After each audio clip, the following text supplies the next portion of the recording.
আসসালামু আলাইকুম রহমতুল্লাহি ওবরকাতুহু।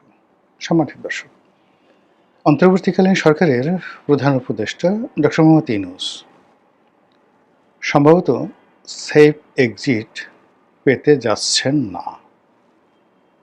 নানা রকম অভাব, নানা রকম অভিযোগ, নানা রকম অনিয়ম অনেকটা সুনামির মতো তার দিকে ধেয়ে আসছে। দেশের মূলধারার গণমাধ্যমগুলো, পত্রপত্রিকাগুলো তার জমানার নানা রকম অনিয়ম এবং বিশেষ করে ব্যক্তিগতভাবে ডক্টর মোহাম্মদ ইউনূসকে যেভাবে আক্রমণ করে প্রতিবেদন ছাপাচ্ছে, ফটোকার্ড ছাড়ছে, তাতে সামাজিক মাধ্যমে রীতিমতো তোলপাড়। ডক্টর ইউনূসকে নিয়ে যেকোনো একটা গালি দিলে, যেকোনো একটা নেতিবাচক কথা বললে মুহূর্তের মধ্যে সেটা ভাইরাল হয়ে যায়। তিনি ওই জমানাতে কি করেছেন, কত টাকা সুবিধা নিয়েছেন, রাষ্ট্রের কত টাকা ক্ষয়ক্ষতি করেছেন ইত্যাদি নানা বিষয়ে সেটা সরকার দলীয় কোনো মন্ত্রী, এমপি বলুন, কোনো সাংবাদিক বলুন বা অন্য যেকোনো ব্যক্তি বলুন, সঙ্গে সঙ্গে সেটি ভাইরাল হয়ে যাচ্ছে। অন্যদিকে যখন বর্তমান সরকার ১/১১ মানে ওই যে ২০০৬ সনে যে ১/১১ হলো, সেই ১/১১-র কুশীলব আছেন, বিশেষ করে মাসুদ উদ্দিন চৌধুরী, জেনারেল খালেদ মামুন, ডিজিএফআই এর প্রধান, তাদেরকে যখন গ্রেপ্তার করা হলো এবং তাদের কাছ থেকে যে জবানবন্দি আদায় করা হয়েছে, এরপর সব মহল থেকে বলা হচ্ছে যে এরা তো জাস্ট ইনস্ট্রুমেন্ট, হাতিয়ার। যারা এই হাতিয়ারের মালিক ছিল, আজকে যেভাবে ডিপ স্টেটের কথা হচ্ছে, তখনও একটা ডিপ স্টেট ছিল ১/১১-র ঘটনা ঘটানোর জন্য এবং স্পষ্টতই সেখানে দিল্লি এবং আমেরিকার একটা কালো হাত ছিল। দিল্লি এবং আমেরিকার গ্রিন সিগন্যাল ছাড়া বাংলাদেশের তৎকালীন সেনাপ্রধান মঈন আহমেদের পক্ষে কখনো কোনো অবস্থাতেই বিএনপির মতো একটা বৃহৎ দলের সঙ্গে চোখ উল্টানো সম্ভব ছিল না। তো সেই ১/১১-র সময়টিতে বিএনপির উপর যে নির্যাতন হয়েছে, জুলুম হয়েছে, বেগম জিয়ার উপর হয়েছে, তারেক রহমান সাহেবের উপর হয়েছে, কোকোর উপর হয়েছে, বিএনপির অসংখ্য নেতাকর্মীর উপর হয়েছে। এখন বিএনপির যখন সুসময়, তখন তারা কোনো অবস্থাতেই সেই ১/১১-র কুশীলবদেরকে ছাড় দিতে নারাজ। বিভিন্ন কারণে তারা নারাজ। প্রথমত হয় কি, যে মার খায় সে বুঝে এটার বেদনা কত। ধরুন আপনাকে কেউ গাল ফাটিয়ে দিল, আপনার পিঠের উপর বেদমভাবে বেত মারা হলো, সেটা আপনার শিক্ষক, পিতামাতা বা অন্য যে কেউ হোক, আপনি কিন্তু কখনো ভুলতে পারবেন না। মৃত্যু পর্যন্ত আপনাকে সেই বেদনা তাড়া করবে। বিশেষত যখন অপমানজনকভাবে আপনাকে বন্দি করে, শৃঙ্খলাবদ্ধ করে আপনাকে বেদম প্রহার করা হবে, কিল, ঘুষি, চড়, থাপ্পড়, লাথি, গুঁতা আপনাকে ফেলে পাড়ানো হলো, পাবলিকলি গণপিটুনি দেওয়া হলো। আপনার মধ্যে যদি ন্যূনতম জিদ থাকে, আপনি প্রতিজ্ঞা করবেন যে বাঁচি মরি পরের কথা, যদি কোনোদিন সুযোগ পাই, আমাকে যে অপমান করেছে, আমাকে যে কষ্ট দিয়েছে, আমি তাদেরকে ছাড়ব না। এটা হলো মানুষের একটা স্বাভাবিক চরিত্র।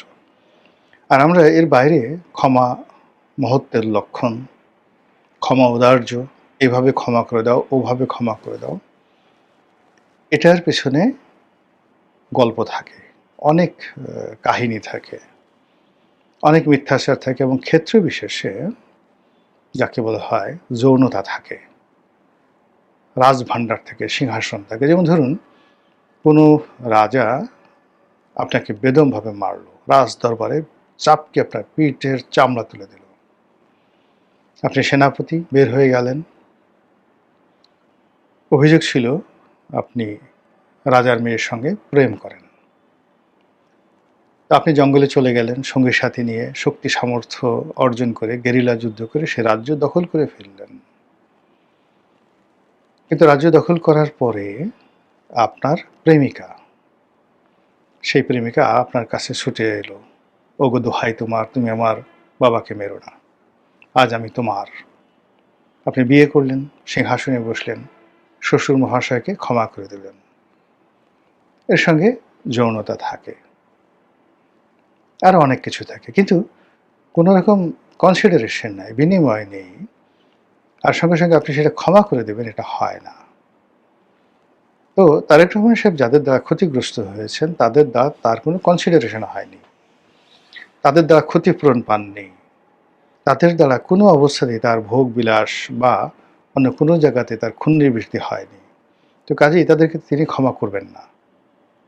এবং তিনি যে লোকদেরকে গ্রেপ্তার করছেন তার ফলে ক্রমশই তালিকা দীর্ঘ থেকে দীর্ঘতর হচ্ছে। কারা কারা এই ১১ সাথে জড়িত আছে, এবং সবার শীর্ষে চলে যাচ্ছে মতিউর রহমানের নাম প্রথম আলো সম্পাদক, মাহফুজ আনামের নাম ডেইলি স্টারের সম্পাদক, গ্রামীণ ব্যাংকের ডক্টর মোহাম্মদ ইউনূসের নাম চলে আসছে, ব্রিগেডিয়ার সাখাওয়াতের নাম চলে আসছে, আরও অনেকের নাম যারা এই মুহূর্তে বাংলাদেশে আছে।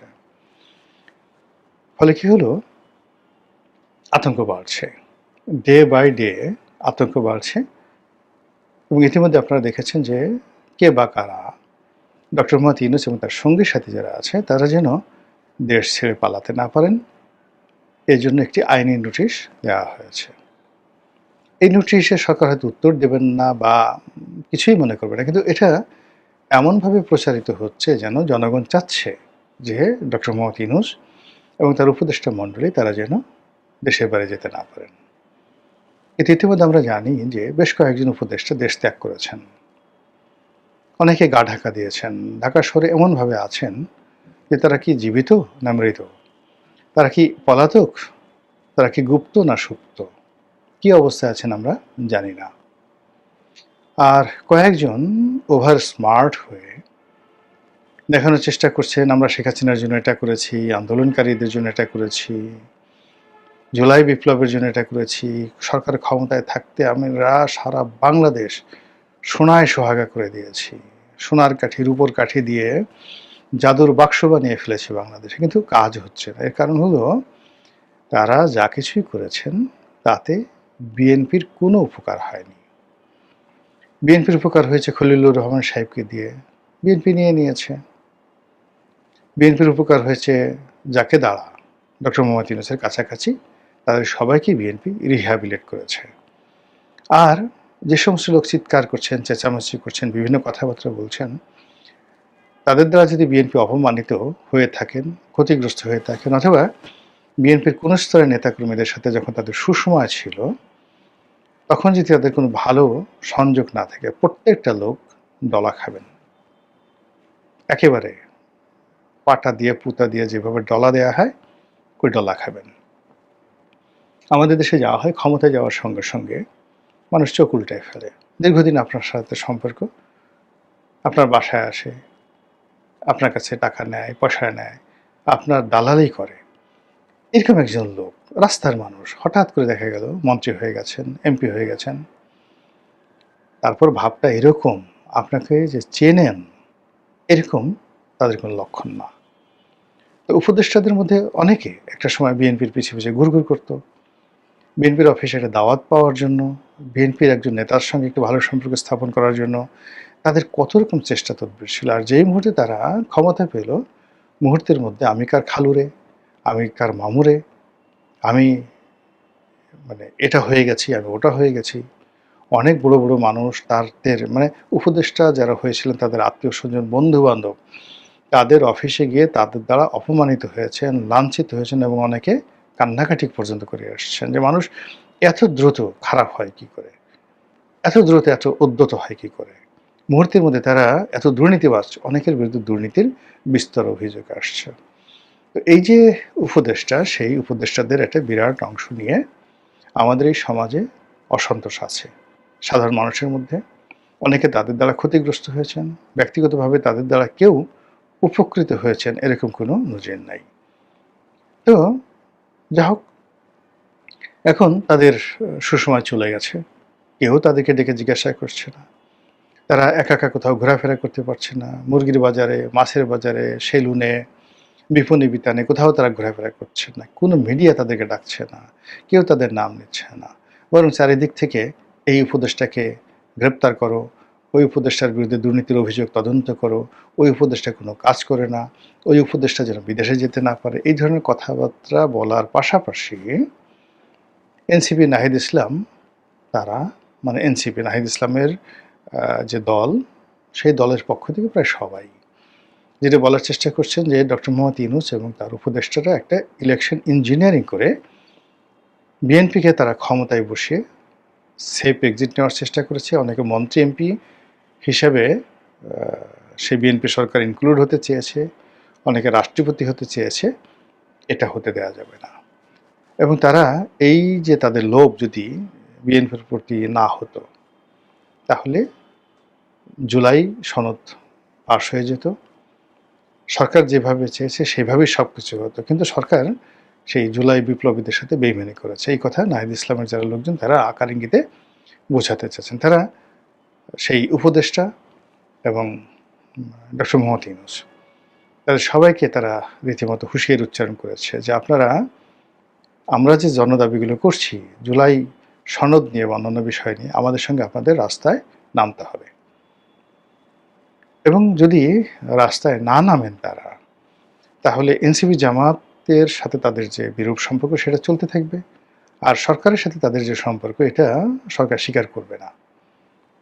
সরকার যাদেরকে স্বীকার করে তাদেরকে একীভূত করে নিয়েছে, বাকি যারা লোকজন আছে তাদেরকে করবে না। এর কারণ হলো এরাও বিএনপিকে বিভিন্ন সময় জ্বালিয়েছে। ফলে কি হলো, আমাদের দেশে অতীতে যেভাবে তত্ত্বাবধায়ক সরকারের যারা লোকজন অনেকে হয়তো পরবর্তীতে সমাজে রেসপেক্টেড হয়েছেন, কিন্তু ১১ সরকারের যারা কুশীলব তারা আমাদের এই সমাজ থেকে উচ্ছেদ হয়েছে। তো সেই পরিস্থিতি চাইতেও মারাত্মক পরিস্থিতি তৈরি হয়েছে ডক্টর মোহাম্মদ ইউনূস এবং তার সঙ্গী সাথীদের ব্যাপারে। এর কারণ হলো, আর যাই হোক ১১ যারা প্রধান উপদেষ্টা ছিলেন তাদের কারো বিরুদ্ধে দুর্নীতির অভিযোগ আসেনি। ডক্টর মোহাম্মদ ইউনূস যেবার তত্ত্বাবধায়ক সরকারের উপদেষ্টা হয়েছিলেন, তিনি শুধু নিজের জিঘাংসা সেটা যাকে বলে চরিতার্থ করেছিলেন। বেশ কয়েকজন লোককে তিনি মামলা মোকদ্দমায় ফাঁসিয়েছিলেন, কিন্তু ব্যক্তিগতভাবে দুর্নীতি করেছেন এরকম কোনো কথা আমি শুনিনি। অন্যান্য উপদেষ্টাদের কথা তো একেবারেই না, তারা ছিলেনই মাত্র ৩ মাসের জন্য। কিন্তু এইবার অনেক উপদেষ্টা, তাদের পিএস, তাদের এপিএস, তাদের আত্মীয় স্বজন, তারা নিজেরা, অনেকের স্ত্রী, অনেকের স্বামী, রীতিমতো গ্যাং বানিয়ে, সিন্ডিকেট বানিয়ে রাষ্ট্রকে লুটেপুটে খেয়েছে, রাষ্ট্রের অনেক প্রতিষ্ঠানকে লুটেপুটে খেয়েছে, অনেক প্রাইভেট এন্টারপ্রাইজ তাদেরকে লুটেপুটে খেয়েছে, অনেক গ্রুপ অফ কোম্পানিজকে শেষ করে দিয়েছে। কাজে এগুলোর বিচারের জন্য চারিদিক থেকে যে আওয়াজ উঠছে, সেই আওয়াজের প্রেক্ষিতে ডক্টর মোহাম্মদ ইউনূস এবং তার যারা সঙ্গী সাথী তাদের কপালে যে কী হবে একমাত্র আল্লাহ ছাড়া আর কেউ বলতে পারে না। আসসালামু আলাইকুম রহমতুল্লাহি ওয়া বারাকাতুহু।